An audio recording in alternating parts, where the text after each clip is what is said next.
Hi, and welcome to the Human Side of Business podcast. I'm Ange, MacCabe, CEO and co-founder of Intuitive Performance.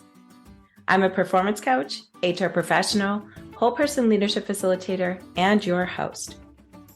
The Human Side of Business podcast is fueled by the genuine curiosity to understand how personal characteristics and skills can be leveraged to drive individual and team performance, tangible outcomes, and ultimately organizational success within business.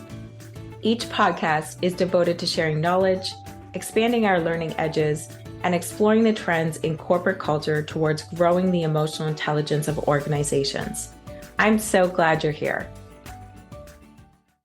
Hi, and a warm welcome to the Elevate Business podcast. Both myself, Ange MacCabe, and Scott Russ are your hosts. We have the pleasure of introducing you to Medha Parlikar, who is CTO and co-founder at CasperLabs.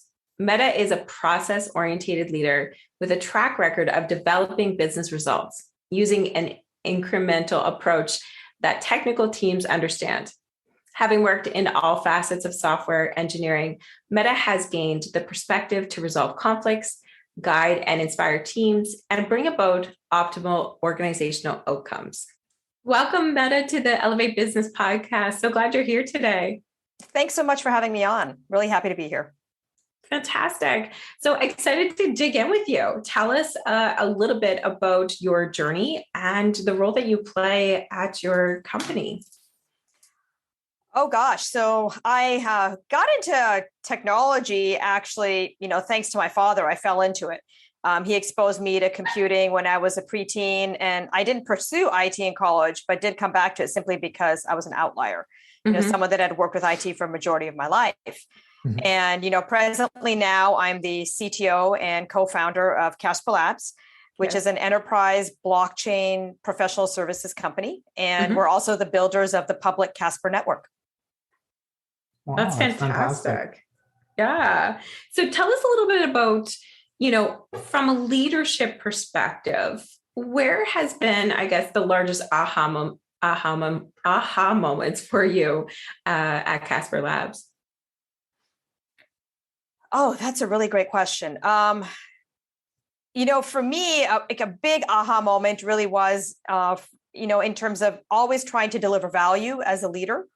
And actually stepping away sometimes, as the company has grown, right? So we started obviously as a very small startup, and now we're up to almost 70 people.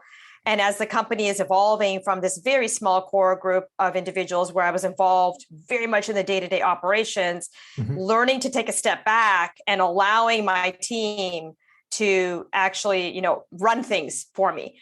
We kind of hit this tipping point. I kind of hit this tipping point in my role where when I would get involved, I would actually create more chaos and kind of muck things up. So I'm like, okay, so it's better if I just stay out of the way and let you guys do what you're really good at, and then find other ways to deliver value to the company. And so really, the big aha moment for me is the transition of my role. From being somebody that was really, really hands-on as a co-founder, involved actually in, specifying and building the product and managing the actual work, to really stepping back as the team grew and allowing the team to do that because they were, should be empowered to do that. And they were actually better at doing it than I was. Right. So that for me, that was a continuous growth opportunity for me, right. To find new ways to deliver value. When I'm in a meeting, how am I going to deliver value in that meeting? How am I constantly delivering value to the people in the organization and to the company? Okay. And I'm curious, because I think we hear this time and again, right? It's kind of a transition of, an executive or being that small core team as the team grows, kind of shifting from that contributor role to now empowering others to be able to do that. So how do you create that environment for your teams to be able to collaborate and to be able to deliver the high performance that you expect? Yeah, so we have a very collaborative organization.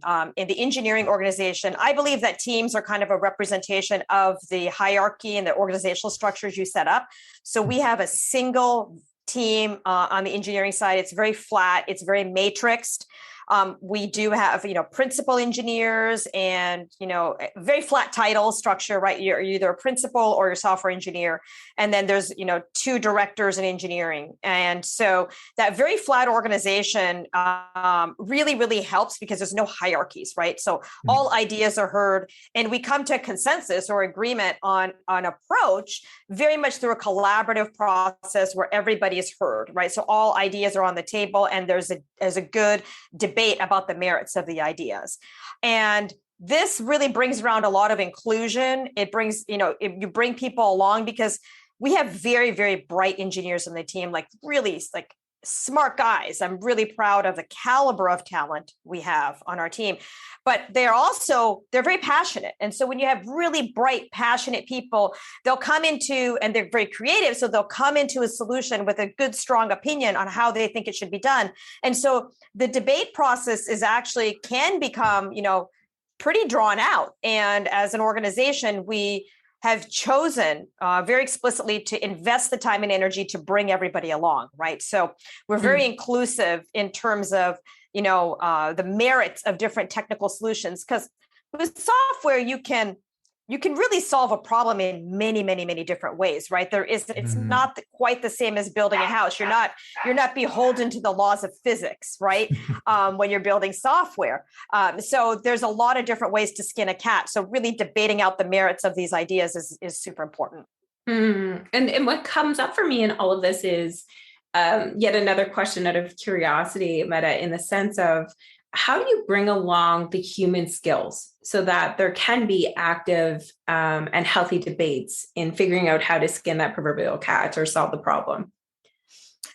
Yeah, it's a constant feedback loop, right? So in terms of the human skills, there's a constant feedback loop, and we work with people very closely to, talk about the merits of the idea itself versus talking about the individual, right? So when you're having a debate, you really need to depersonalize it and make it more about the topic and not the individual, because, we all have things that we're working through, right? So it comes really from a foundation of trust, right?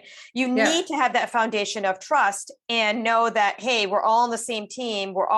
We all want the project to be successful. We all want to build something great, right? We're all going to sink and swim together.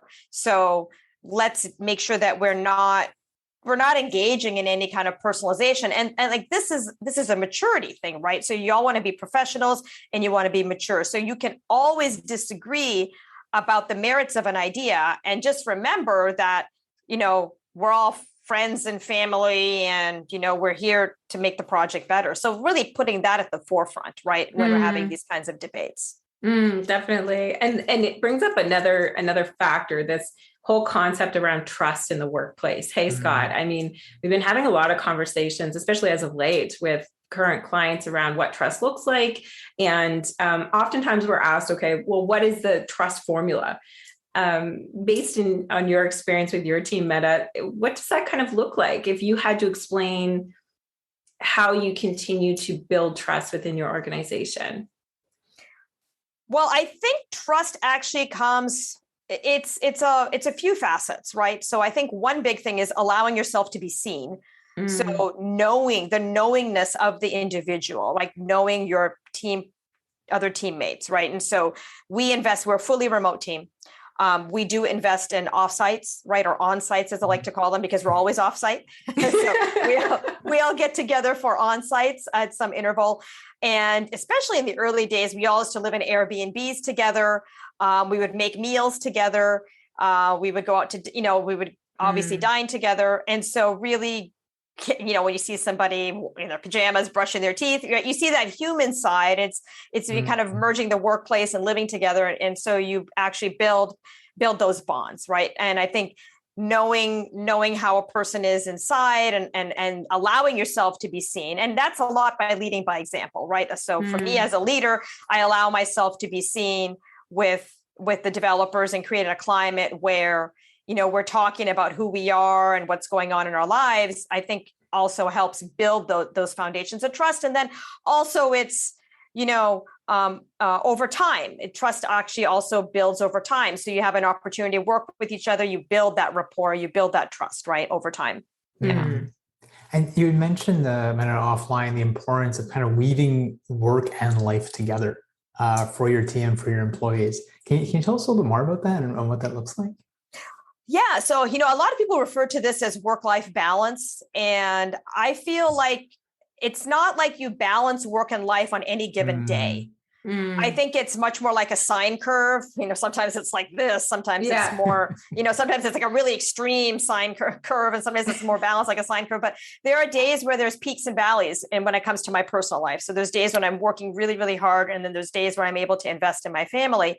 And like from the team perspective, we have benefits like unlimited time off, right? And it's kind of a recognition of there will be times when you'll work really, really hard, and that could be actually for extended durations. And then there'll be times where you may need for an extended duration to take some leave. And the company isn't going to really, penny pinch when it comes to that, because we ask the same from our employees, right? So when we need you in a pinch, we ask for you to be there. But by the same token, the company needs to be there for you when you're in a pinch. And this extends further even across the team that, if somebody's out because they're going through something, well, we're going to pitch in and pick up their slack, and we're all going to kind of rally around them if they're going through a difficult time, as an example, right? And we found that, overwhelmingly, there's been no abuse from the team, right? Like people have not abused the unlimited time off thing. In fact, I find myself constantly telling people, like, you need to take some time off, right? Like I'm looking at the time off calendar and I've not seen you take some time off in quite some time. You need to take a vacation. And we actively, as leadership, push on the team to take some time off.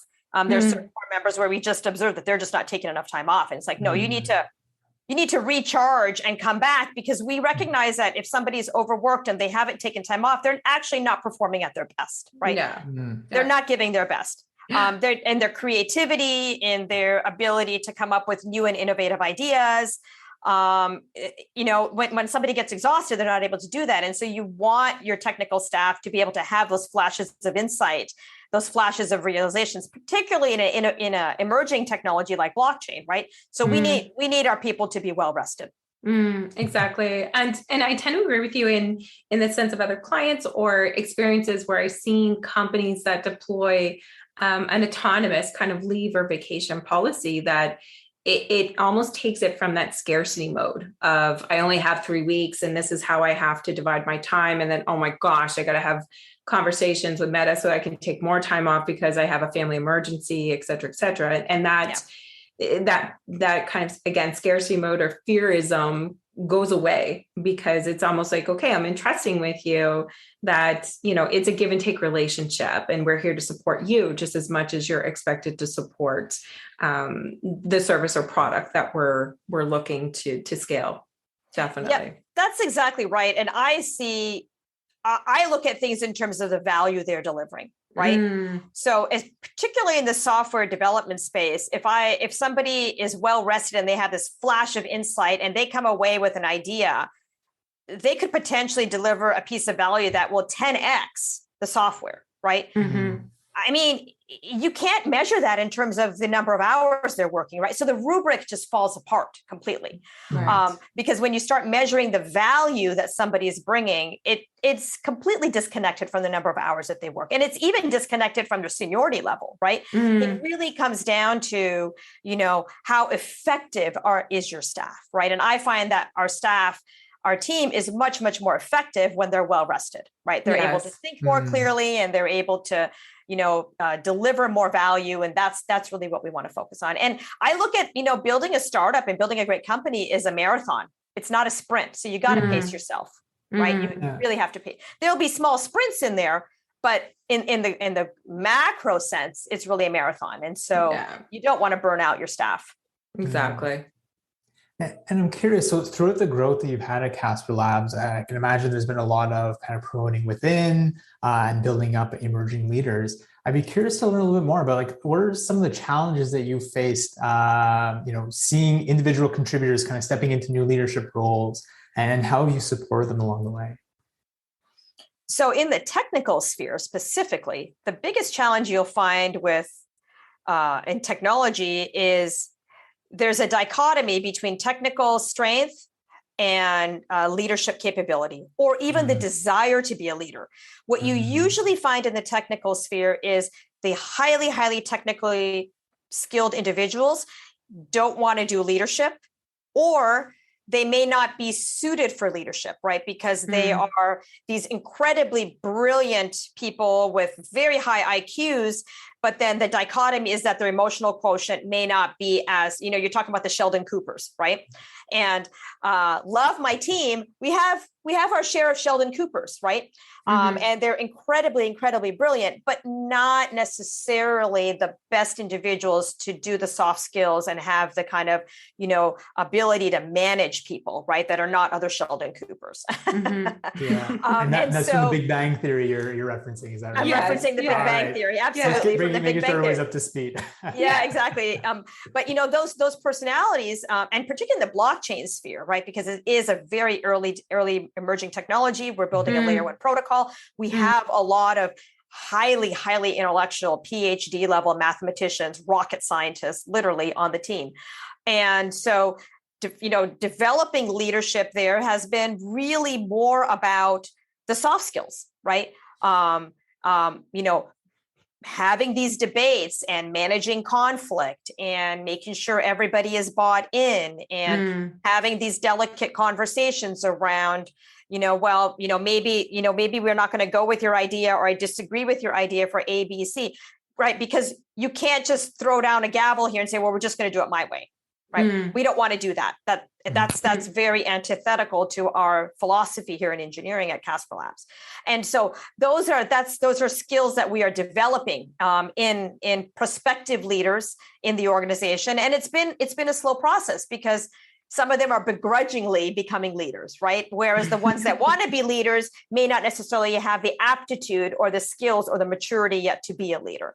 So it's been a challenge, but it's something that we're investing in, because now what's happening is we're growing to a point where we necessarily have to start having some more middle management in there to provide the structure and support that the team needs.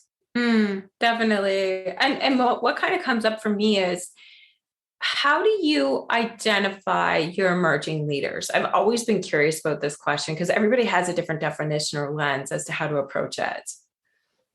So I don't actually identify leaders in my career, right? So CasperLabs aside, I've been leading engineering teams for 25, 30 years. And the way I've always identified a leader is the team actually votes them in.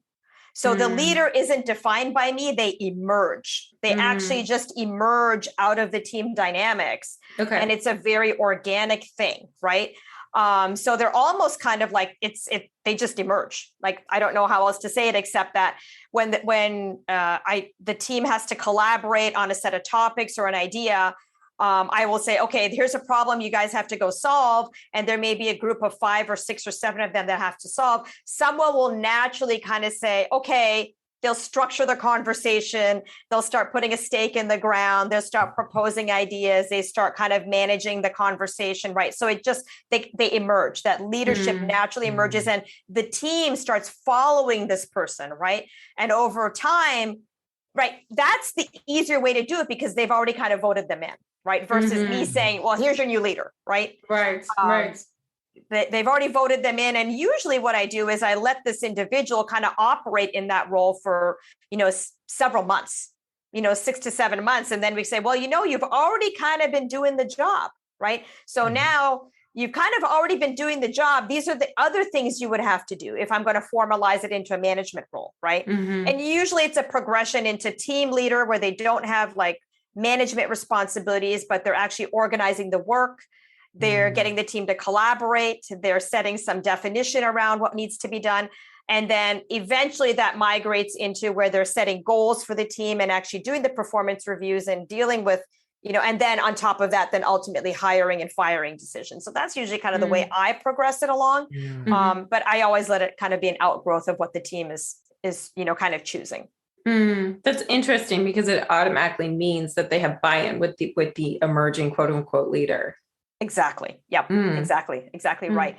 They already have buy-in, and then you can actually observe their capabilities and you can coach them. And so you can observe how they're functioning in that role well before you give them the role, right? And so then once you give them the role, you actually know what areas they need to be coached in, right? So even as a leader, as you're developing this leadership, you can coach them along the way and slowly allow them to grow into, more and more senior roles of leadership, because you're observing all along in terms of, how that progression is taking place. And what I love about the situation you described is exactly that. It's a progression. And so you're not just throwing somebody into the leadership position and kind of like it's sink or swim, but rather they have the opportunity to start to cultivate some of these skills, start to learn maybe how they're doing things before kind of jumping into those specific roles.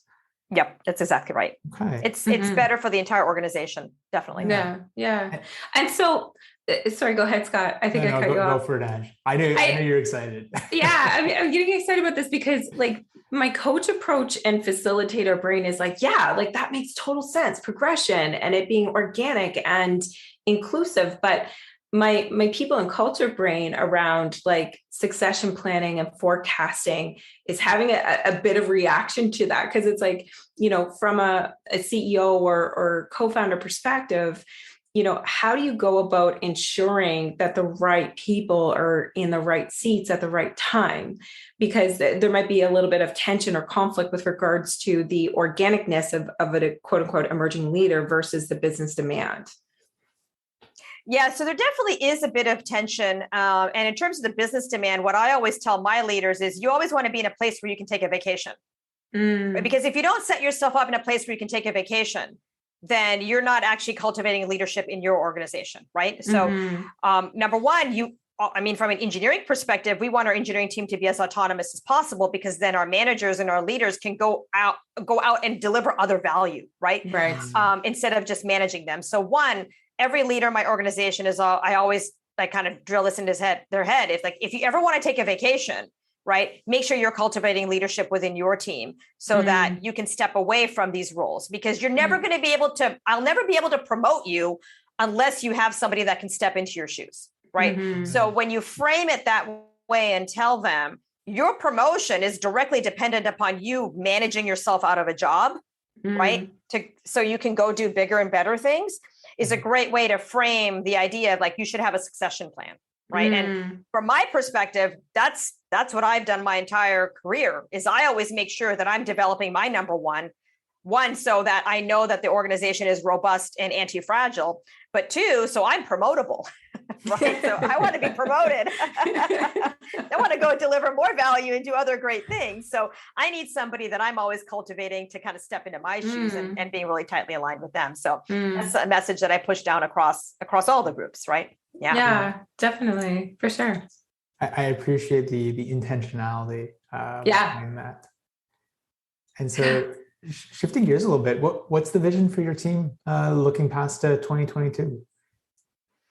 Oh man, so we want to build, a really thriving business and real products that use, the Casper protocol, right? And we want to drive out the adoption of blockchain into enterprise. My belief is that blockchain will gain wide adoption only through large enterprises using the blockchain, right? So we'll have to work with banks for, fintech uplifting, right? And we want to work with insurance companies to see benefits for, individuals in terms of, personal privacy information, et cetera, et cetera. So we take a very different approach than a lot of the other blockchains out there, right? So our goal is to get public blockchain adopted by enterprises. That's the end game.